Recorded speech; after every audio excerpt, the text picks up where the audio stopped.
BPL 2026 27তম match Noakhali এক্সপ্রেসকে 5 উইকেটে হারিয়েছে Chittagong Royals. এই ম্যাচ হারার ফলে নোয়াখালী এক্সপ্রেসের এবার বিপিএলে প্লে অফে ওঠার স্বপ্ন শেষ হয়ে গেল পুরোপুরি। ঢাকা শেরেবাংলা জাতীয় স্টেডিয়ামে টসে হেরে প্রথমে ব্যাটিং করতে নেমে নোয়াখালী এক্সপ্রেস 10 উইকেট হারিয়ে 18.5 ওভারে 126 রান সংগ্রহ করে। বাংলাদেশের দুই উদ্বোধনী ব্যাটসম্যান হাসান ইসহাকিল এবং সৌম্য সরকার দুর্দান্ত শুরু করেছিলেন। মিডল অর্ডার এবং লো অর্ডার ব্যাটসম্যানদের ধারাবাহিক ব্যর্থতায় শেষের দিকে 126 রানে অল আউট হয় বাংলাদেশ। বাংলাদেশের প্রথম উইকেটের পতনে দলীয় 34 রানের সময় সৌম্য সরকার ব্যক্তিগত 14 রান করে প্যাভিলিয়নে ফেরেন। 8 বল মোকাবেলা করে একটি 4 একটি 6 ছিল তার 14 রানের ইনিংসে। আগের ম্যাচে 92 রানের দুর্দান্ত ইনিংস খেলা হাসান ইসহাকিল এই ম্যাচে খুব একটা সুবিধা করতে পারেননি। 20 বল মোকাবেলা করে 25 রান করেন, দুটো 4 দুটো 6 ছিল তার 25 রানের ইনিংসে। জাকের আলী অনেক 22 বল মোকাবেলা করে 23 রান করেন, একটি 6 দুটো 7 ছিল তার 23 রানের ইনিংসে।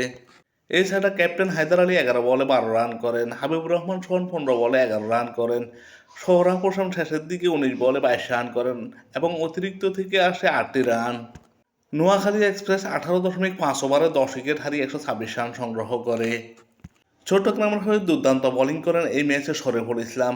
3.5 ওভার বোলিং করে 1 মিনিটে 9 রান দিয়ে 5 উইকেট শিকার করেন।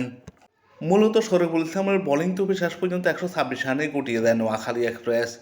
এছাড়াও মাহাদি হাসান দুর্দান্ত বোলিং করেন এই ম্যাচে। 3 ওভার বোলিং করে 12 রান দিয়ে 3 উইকেট শিকার করেন। এছাড়া পাকিস্তানি বোলার আমির জামাল সার্ভার বোলিং করে 36 রান দিয়ে 1 উইকেট শিকার করেন। তানভীর ইসলাম সার্ভার বোলিং করে 29 রান দিয়ে উইকেট শূন্য থাকেন।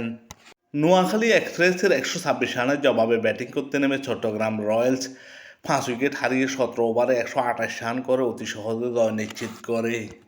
চট্টগ্রামের মাহমুদ হাসান জয়কে 0 রানে প্যাভিলিয়নে ফিরিয়ে হাসান মাহমুদ কিছুটা স্বপ্ন দেখাচ্ছিল নোয়াখালীকে, কিন্তু সেই স্বপ্ন বেশিক্ষণ স্থায়ী হতে দেননি মাহাদি হাসান এবং আসিফ আলী।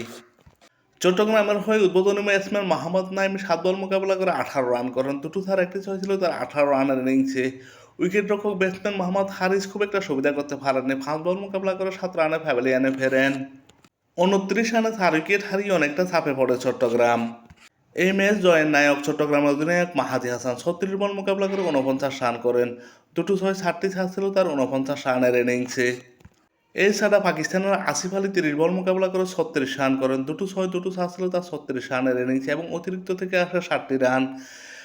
চট্টগ্রাম 17 ওভারে 5 উইকেট হারিয়ে 128 রান করে অতি সহজে জয় নিশ্চিত করে।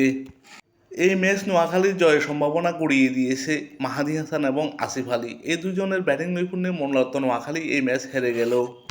নোয়াখালীর হয়ে এই ম্যাচে বোলিং করেন হাসান মাহমুদ। 3 ওভার বোলিং করে 17 রান দিয়ে 1 উইকেট শিকার করেন।